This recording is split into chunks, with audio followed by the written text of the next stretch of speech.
सास बहू की लड़ाई। सुनंदा अपने पिता की इकलौती बेटी थी। नाम के मुताबिक देखने में भी बहुत सुंदर थी। जब वह अपने ससुराल गई तो उसे उसके मुताबिक ही सब कुछ मिला। किंतु आजकल की लड़कियों को अधिक टोकना, समझाना, अपने मन के मुताबिक चलाना सासू माँ को अब कहाँ रह गया है। एक कहावत तो आपने सुनी ही होगी, जो किया बहू से तकरार, खो दिया उसने बेटे का प्यार। इस कहानी के मुताबिक सुनंदा की सास सुनंदा को हमेशा समझाती, बहू ऐसा करो, बहू ऐसा ना करो। नई नवेली बहू को थोड़े ही दिनों में अपनी सासू माँ से चिढ़ पैदा होने लगी। इस प्रकार यह सिलसिला आगे की ओर बढ़ता गया। एक दिन सुनंदा के घर कुछ मेहमान आने वाले थे। सासू माँ बोली, आज कुछ अच्छे अच्छे व्यंजन बनाओ और मेहमानों के लिए चाय नाश्ता का इंतजाम भी अच्छी तरह से होनी चाहिए। बस अब क्या था, इतना सुनते ही सुनंदा गुस्से से लाल हो गई। उसने जल बुनकर उस दिन तो काम किया, लेकिन उस दिन के बाद सुनंदा ने चाल चलना शुरू किया। सास जैसा कहती वह ठीक उसके विपरीत करती थी। सास ने भी पुरानी कहावत के मुताबिक बहू को उसके माता पिता को गाली देना, उसे कोसना और बड़बड़ाना शुरू कर दिया। दोनों सास बहू में आनाकानी हमेशा चलता रहता था। एक दिन सुनंदा अपने पिता के घर रोती पीटती पहुंच गई। वह अपने पिता से बोली, पिताजी आप तो डॉक्टर हो, मुझे कुछ ऐसी दवा दीजिए जिसे खिलाकर वह बुढ़िया गूंगी हो जाए, क्योंकि वह मुझे गंदी गंदी गालियां देती है।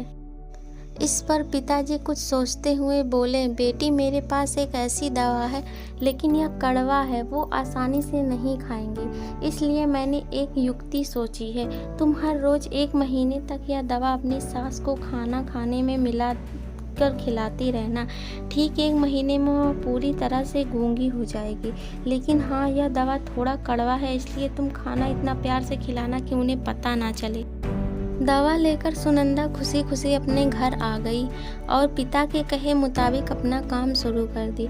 अब सास जो कुछ भी कहती उसे वह मानती और उलट कर जवाब भी नहीं देती, क्योंकि वह जानती थी कि बुढ़िया तो अब महीने भर में गूंगी होने वाली है। बोल ले जितना बोलना है, उसके बाद वह चैन से रहेगी। अब हर रोज वह प्यार से चुटकी भर दवा खाना में मिलाकर प्यार से माँ जी को दे देती थी। माँ भी समझती शायद इसके माता पिता ने इसे समझाया बुझाया है, इसलिए वह लड़ना झगड़ना बंद कर दी है। अब माँ जी भी बहू की खूब प्रशंसा किया करती थी और बहू भी प्रशंसा सुनकर प्यार बातें किया करती थी। अगर बहू से कुछ गलती भी हो जाती तो भी इस प्रकार महीना आते आते दोनों सास बहू में इतना प्यार बढ़ गया कि अब बहू अपनी सास की आवाज़ को खोना नहीं चाहती थी। एक दिन फिर उसी प्रकार सुनंदा रोती पीटती अपने पिता के पास पहुंची। पिताजी बोले, अब क्या हुआ? सुनंदा बोली, पिताजी अब क्या होगा, मेरी सास बहुत अच्छी है, मैं उसकी आवाज़ खोना नहीं चाहती, वह मुझसे प्यार से बात करती हैं। अब मुझे कोई ऐसी दवा दीजिए जो कि मेरी माँ जी को दिया हुआ दवाई का असर काट सके और वह गूंगी ना हो पाए। इस पर पिताजी हंसते हुए बोले, बेटी तुम रोना धोना बंद करो और खुशी से रहो।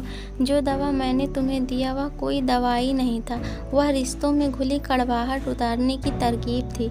अगर मैं ऐसा नहीं किया होता तो तुम शायद आज नहीं सुधरी होती। बेटी इस प्रकार यदि तुम अपनी सास के साथ अच्छे से रहोगी तो वह भी तुम्हें अपनी बेटी के समान प्यार करेंगी। अब सुनंदा को सारी बातें समझ में आ गई थी। उसे अपनी गलती का एहसास भी हो गया था। वह वापस अपने ससुराल चली आई। इसके बाद दोनों सास बहू प्यार से रहने लगी। उनके बीच स्नेह और अपनापन का भाव आ गया और घर खुशियों से भर गया। यह एक सच्चाई है। अगर बहू अपने सास का प्यार पाना चाहती है तो उसे भी अपनी सास को स्नेह देना होगा। जिस घर में सास बहू में स्नेह होता है वहाँ हमेशा खुशियाँ आती हैं। Thank you. Please like share and subscribe.